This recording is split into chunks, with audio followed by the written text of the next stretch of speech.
Shalom, selamat pagi Bapak Ibu, Saudara-saudari sekalian. Renungan Alkitab 1 tahun kita hari ini sampai pada kitab 2 Raja-Raja pasal yang ke-22 sampai 25.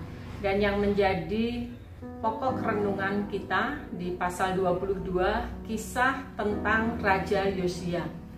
Yosia adalah anak dari Raja Amon, dan Raja Amon adalah anak dari Raja Manasye. Jadi Yosia merupakan anak dari Amon dan cucu dari Manasye. Yang menarik adalah Yosia naik tahta bukan dalam kematangan usia, melainkan dalam usia yang masih sangat belia. Alkitab mencatat usia 8 tahun dia menjadi raja.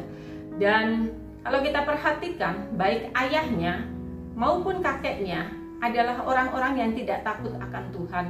Mereka, baik ayahnya Amon maupun kakeknya Manasye, hidup tidak seperti Daud bapa leluhurnya, tetapi sangat berbeda dengan Yosia. Di dalam pasal 22 ayat yang kedua, demikian firman Tuhan, ia, yaitu Yosia, melakukan apa yang benar di mata Tuhan dan hidup sama seperti Daud bapa leluhurnya, dan tidak menyimpang ke kanan atau ke kiri. Jadi Yosia menampilkan satu kualitas kehidupan yang berbeda, baik dalam iman dan juga dalam perbuatan. Itu sangat berbeda dengan ayahnya maupun dengan kakeknya. Oleh karena itu, ada 3 hal yang bisa kita pelajari dari kehidupan seorang raja yang bernama Yosia. Yang pertama adalah ia berhasil untuk memutuskan lingkaran dosa keluarga. Bapak, Ibu, Saudara-saudari yang dikasihi Tuhan, pola asuh atau pendidikan didapat seorang anak dari keluarga.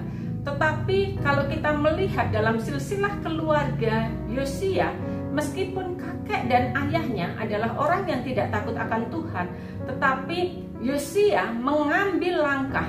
Dia menetapkan hatinya untuk mencari Tuhan, sehingga Yosia berhasil keluar dari lingkaran dosa keluarga. Dia menjadi raja yang takut akan Tuhan. Yang kedua yang bisa kita lihat, dengan berusaha atau mengenal Tuhan sejak dia belia, maka dalam pemerintahannya Yosia mengambil langkah-langkah yang strategis, yaitu dia memperbaiki dan memerintahkan untuk mengadakan perbaikan atas rumah Tuhan. Jadi kebenaran yang kedua yang bisa kita lihat, kalau hidup seseorang dekat dengan Tuhan, bergantung kepada Tuhan, langkah-langkah hidupnya akan diarahkan untuk melakukan hal-hal yang tepat. Begitu juga halnya dengan Yosia. Dan langkah yang tepat inilah yang akan membawa Yosia pada langkah yang ketiga, yaitu ditemukannya kitab Taurat.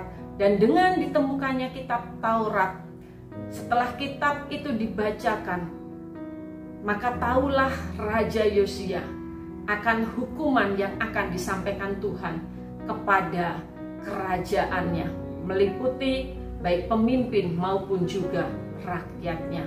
Dan demi didengarnya firman Tuhan, dicatat bahwa Yosia mengoyakkan pakaiannya. Mengoyakkan pakaian sebagai tanda perkabungan, sebagai tanda pertobatan, sebagai tanda atas penyesalan. Oleh karena itu, langkah yang diambil Yosia demi mendengar firman Tuhan inilah yang patut juga kita teladani. Setiap hari, setiap saat kita bisa dengar firman Tuhan. Tetapi apakah pendengaran kita akan firman Tuhan mengubah atau membuat kita bertobat atau tidak?